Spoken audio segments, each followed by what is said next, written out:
Vamos conversar agora no Sistema Rural de Comunicação com o Padre Paulo Veríssimo, né, padre seredoense, de jesuíta. Ele conversa agora um pouco conosco aí sobre a relação do Papa Francisco, né, com os jesuítas. O mundo se despede aí do Papa Francisco. Padre Paulo, o que é que dá para falar, o que é que dá para resumir aí desse momento que a Igreja Católica vivencia, que é a despedida do Papa Francisco? Bom dia. Bom dia, Geraldo. Bom dia a todos que acompanham. É um momento acompanhado por um misto de sentimentos. Acho que todo mundo experimenta um pouco isso, porque ao mesmo tempo em que um Papa tão próximo da Igreja como um todo e até da humanidade, e ele que a gente pode dizer assim meio que furou a bolha da Igreja e comunicou-se, falou e se tornou tão relevante para o mundo inteiro, ao mesmo tempo em que todo mundo por essa proximidade sente uma certa falta, já sente sua ausência. O que transborda no coração de todo mundo é a alegria e a gratidão por que bom termos tido um Papa assim. Que bom que foi o pontificado dele, misturado com esse desejo de que o trabalho dele possa ser continuado. Então, entre a falta, mas que é um atestado da sua proximidade, e a alegria ou a gratidão, sobretudo a gratidão a Deus pelo dom da vida dele, pelo pontificado dele, pelo testemunho dele entre nós, é isso que mais nos toma agora e nos compete rezar mesmo a Deus, agradecendo, oferecer ao Senhor. Na oração de Santo Inácio, fundador da Companhia de Jesus, nossa ordem, Santo Inácio reconhece que tudo vem de Deus, todo bem vem de Deus, e é a Ele que nós devemos colocar à disposição novamente os dons que nós recebemos. Então, acho que nós podemos dizer, devolvemos, Senhor, o dom que foi Francisco, o dom que foi seu pontificado, desde a pessoa do Jorge Mário Bergoglio, o homem, o jesuíta, o que veio a ser papa, até os frutos do seu magistério, do seu trabalho. Nós estamos nesse caminho.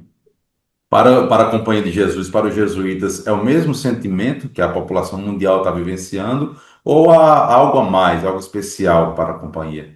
Eu acho que dá para dizer que é o mesmo sentimento.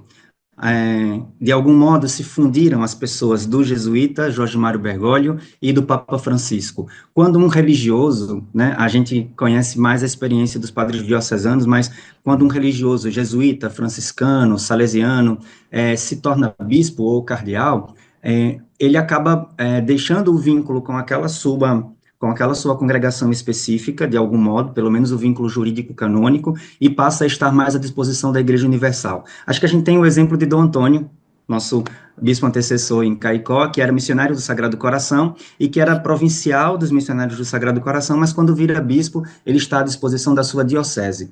Então, tendo transcorrido todo o tempo de Bergoglio, já não sendo mais como atuando na Companhia de Jesus, mas como bispo, depois cardeal em Buenos Aires e agora como papa, a gente faz o deslocamento de vê-lo como o pontífice. Vê as duas coisas. A companhia tem um vínculo engraçado, assim, curioso com o papado desde a sua fundação, porque Santo Inácio instituiu que nós, os jesuítas, procuramos fazer votos de estar à disposição a partir da obediência, da pobreza, da castidade e da obediência ao Papa. É como um quarto voto, um voto um pouco especial para nós, de obedecer exclusivamente ao Papa para qualquer que seja a missão que ele deseje. Nesse caso, nós tivemos um Papa que também era jesuíta. Então, estávamos com um irmão e um pastor que inspirava ainda mais o nosso carisma. O bonito é perceber que aquilo que vivenciamos, que aprendemos, que temos como herança espiritual e como carisma, também pode servir à Igreja Universal a partir da própria figura do pontífice. Então, nós nos alegramos. Eu acho que se tiver alguma diferença, é uma pequena dose a mais de alegria e de gratidão por ver e por ter oferecido à Igreja um homem, um religioso, um Papa como ele. Você falou aí de alguns pontos interessantes da comunidade, né, da Companhia de Jesus. Um deles aí, entre os votos, né, é de que não necessariamente o jesuíta, né, ele pode ser bispo ou não, mas vocês fazem o voto, né, de não alcançar uma graduação maior na Igreja Católica. O caso de Jorge Bergoglio, né, o Papa Francisco, foi uma exceção. Isso mexeu também com a comunidade? Isso é curioso dizer, porque nós, os jesuítas, por determinação também de Santo Inácio nas Constituições, fazemos votos de não aceder a cargos eclesiásticos para estarmos mais disponíveis para a missão. Então, quando um jesuíta vira bispo, ou mesmo depois é cardeal e tal, isso de fato é uma exceção, porque deve vir da insistência do Papa. Quando um jesuíta é convidado ou indicado como bispo, ele nega a princípio, né? A gente está com a busca por uma maior liberdade para um maior serviço. E às vezes os cargos burocráticos e hierárquicos nos prendem a algumas experiências mais específicas, a não ser que seja uma experiência muito pedida pelo Papa. Então, depois de uma segunda, terceira insistência em que o Papa diz, por questão de missão e de obediência, aí o jesuíta não pode negar. Nos últimos anos, os poucos jesuítas que foram nomeados bispos pelo próprio Francisco vão para missões muito específicas e muito desafiadoras, como na Síria, ou como em contextos culturais e de conflitos mais relevantes, e aí, por força da missionariedade e da obediência, os jesuítas ali se colocam presentes. Mas não é que muda. A disponibilidade para o serviço é a mesma, seja para uma grande missão, uma missão desafiadora, seja para a vida de uma paróquia, de uma comunidade, digamos, mais rotineira, ou a que a gente esteja mais habituado, porque toda missão, independente de sua amplitude, é vivida com o mesmo espírito de entrega, o mesmo espírito de centralidade em Cristo, e é por aí que a gente tenta caminhar. Certamente sabendo dessa condição, né, dos votos, talvez o Papa Francisco não tenha nomeado tantos bispos da jesuítas, ou isso não tem nada a ver, não tem uma relação direta? Acho que não tem uma relação direta. O Papa Francisco nunca demonstrou ser um homem que tinha nas suas decisões apenas o peso político ou apenas o peso hierárquico. Acho que existem esses critérios para serem levados em conta antes de propor, de convidar, mas, sobretudo, como um bom jesuíta, ele sempre foi um homem que demonstrou, primeiro, rezar, ouvir o Espírito de Deus, ler os sinais dos tempos, procurar encontrar a vontade de Deus na disposição da sua vida e na vida da igreja, e a partir daí tomar suas decisões.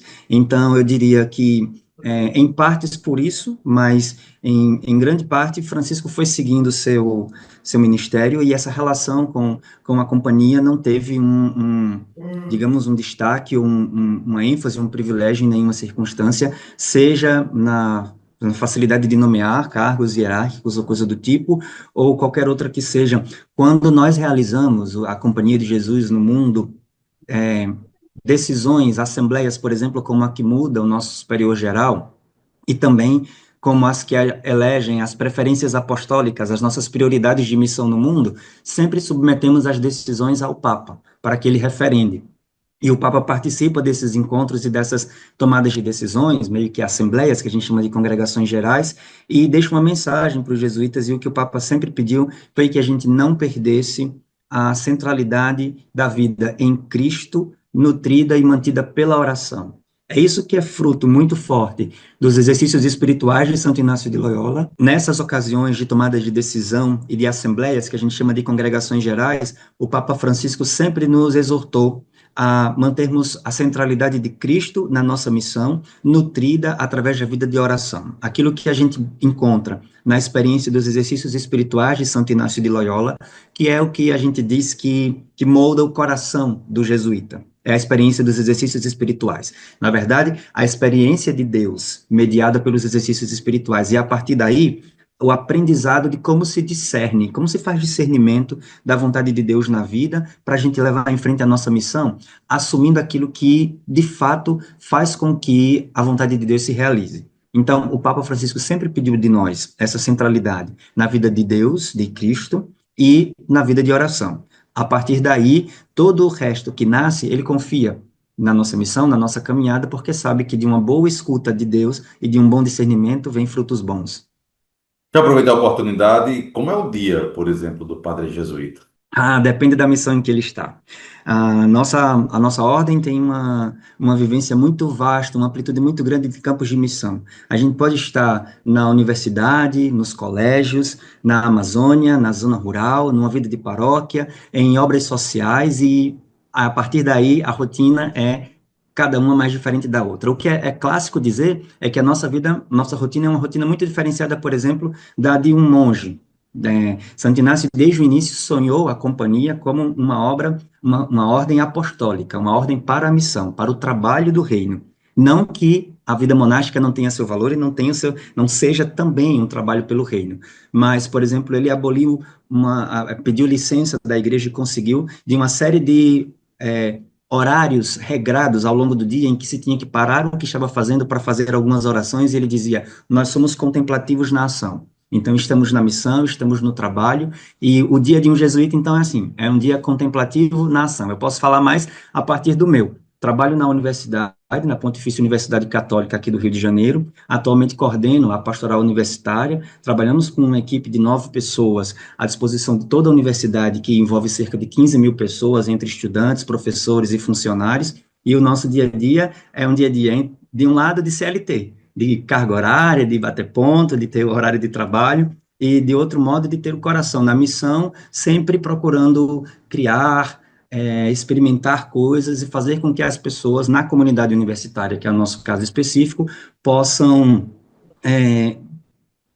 ir além da experiência educativa na sala de aula, mas se formar como pessoas humanas no trato e na vida comunitária que se faz na universidade. Ademais disso, uma vida comum, compartilhada com outros colegas companheiros jesuítas na comunidade. Hoje eu moro aqui no bairro de Botafogo, onde é a sede da província do Brasil, a Cúria Provincial do Brasil, e encontro minha comunidade à noite, quando volto do trabalho. Conversamos, temos momentos em comum, partilhamos a vida, temos vivido esse tempo de luta e de atenção e de gratidão pelo Papa Francisco com muita proximidade, muita conversa, muito diálogo, e assim a vida vai seguindo.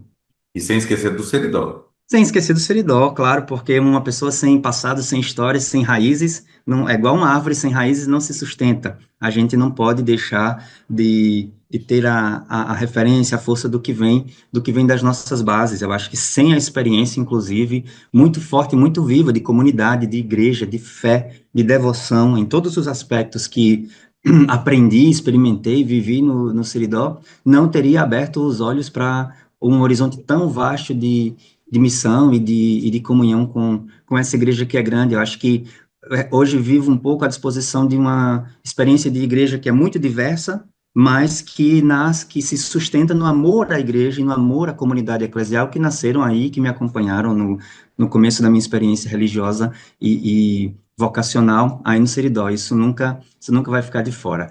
Quando eu estive em Roma, no final de 2023, para um congresso internacional de coordenadores de diretores de pastorais universitárias das universidades católicas, nós tivemos um momento de encontro com o Papa Francisco, um encontro mais privado daquele grupo que estava no evento. E quando pude saudá-lo, disse a ele que estava no Rio de Janeiro, minha missão se cumpria no Rio de Janeiro, onde ele tinha começado o seu ministério durante a Jornada Mundial da Juventude. Perguntei o que, é que ele queria dizer para os jovens aqui do Rio de Janeiro 10 anos depois, porque era 2023 e ele tinha estado aqui em 2013.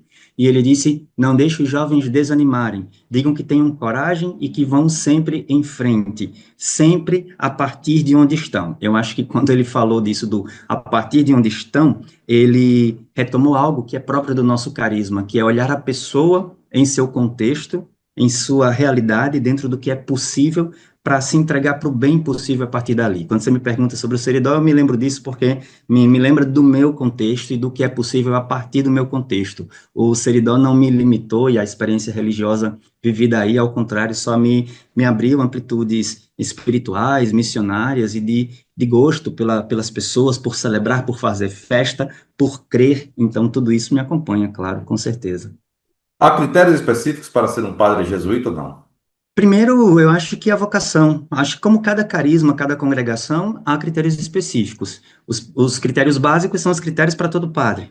Os critérios de vocação, o critério de disponibilidade, o critério da formação, de passar pelas etapas da formação, mas, além disso, eu diria aquilo que a identificação. Acho que o coração aberto à experiência do que é o carisma da companhia. Essa identificação é fundamental. Se você não está 100% identificado, você não consegue responder à altura da grandeza, da nobreza de qualquer missão. Eu acho que cada experiência congregacional, ou mesmo na vida da diocese, qualquer experiência vocacional pede paixão, pede uma entrega que só vem de muita motivação. Então, se eu estou identificado, eu estou motivado, se eu estou motivado, essa força, essa paixão se entregam. O que há de mais específico, na verdade, não é como critério de condição, mas como parte do processo formativo. E aí, momentos específicos como a formação durante o noviciado da Companhia de Jesus, o período inicial da formação jesuíta, as outras etapas de formação que,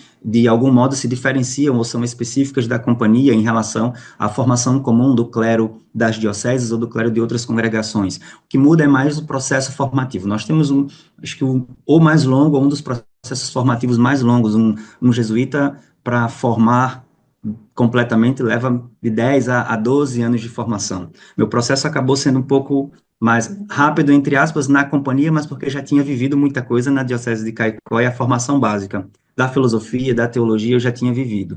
Mas eu diria, o essencial é essa mesma abertura ao que eu dizia que faz de Bergoglio, do Papa Francisco, um grande jesuíta, na missão que ele recebeu. O coração centrado em Deus e a missão centrada nas pessoas, a partir de uma experiência profunda espiritual que seja capaz de descentrar a pessoa de si mesmo. O que não vale para nenhum padre, na verdade, e sobretudo na Companhia de Jesus, é essa coisa do narcisismo egóico, autocentrado, que faz com que ninguém possa de fato se doar. Nem no casamento, uma pessoa não se doa a outra no casamento se estiver muito autocentrada, mas essa liberdade interior para romper barreiras, isso é fundamental. O Papa Francisco cumpriu a sua missão, certamente como Papa, né, como líder religioso, mas também cumpriu a sua missão como jesuíta, na sua opinião?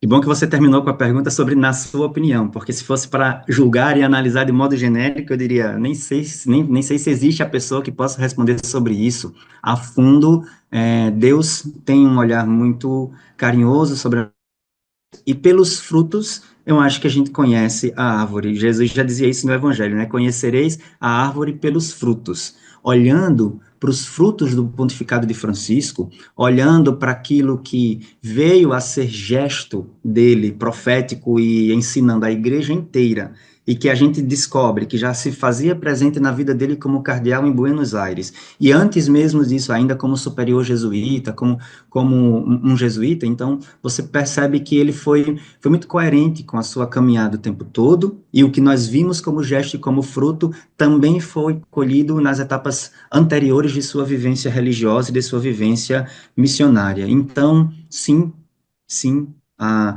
alegria, o brilho no olhar das pessoas, o sorriso e a comoção das pessoas dão a temperatura do reconhecimento de que aí já não sou eu sozinho, mas é a igreja quem atesta isso. A comunhão da igreja, que está feliz por ter tido a Francisco como Papa e que espera a sucessão do seu trabalho, atesta a qualidade, o fruto da coerência e da profundidade de sua obediência e missão.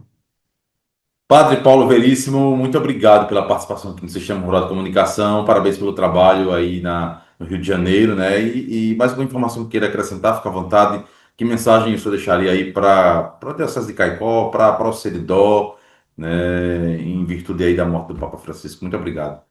Não, eu que agradeço a oportunidade, a partilha, Geraldo, que vocês abrem. É muito importante que todas as nossas ocasiões de comunicação sejam de fato ocupadas para reforçar esse bem dizer do Papa Francisco, esse bem dizer agradecido do que foi o ministério dele. Nós vivemos um momento que pede da igreja toda essa comunhão. Eu acho que é uma mudança de ciclo que vai acontecendo junto com o final do seu pontificado e que a gente tem que rezar a Deus, agradecendo por Francisco, rezar a Deus pela unidade da igreja. Daqui a pouco, terminando o luto do Francisco, começar também a rezar pelo futuro Papa, mas, sobretudo, superando essas aparentes tensões que ficam comparando as pessoas e polarizando a experiência eclesial, a experiência da comunidade, sonhando não com um Papa progressista, um Papa tradicional, conservador, mas com o Papa que Deus queira oferecer à Igreja, com o Papa que venha a serviço da Igreja para confirmar o caminho iluminado pelo Espírito. O meu desejo hoje é realmente que também tem movido a gente, nos colocarmos acima coisas que se tornam superficiais e secundárias diante do essencial, que é encontrar o caminho de Deus para a vida da igreja como um todo. Então, reconhecer o bem de Francisco, rezar pelo futuro Papa, mas rezar pela igreja como um todo, em sua unidade, em sua comunhão, e fazer isso com um sentimento de liberdade, para que Deus possa, com seu Espírito, agir, e não atender a gostos, afetos, desafetos, e sim agir. Acho que essa mística profunda da liberdade para que o Espírito possa agir deve acompanhar a todos, e eu desejo que a força da religiosidade do povo do Seridó também ajude a igreja a aprofundar esse sentimento. Rezo por vocês, estou em comunhão, à distância, me informando e rezando pela experiência próxima de Caicó receber o nosso próximo bispo diocesano, e assim vamos caminhando juntos.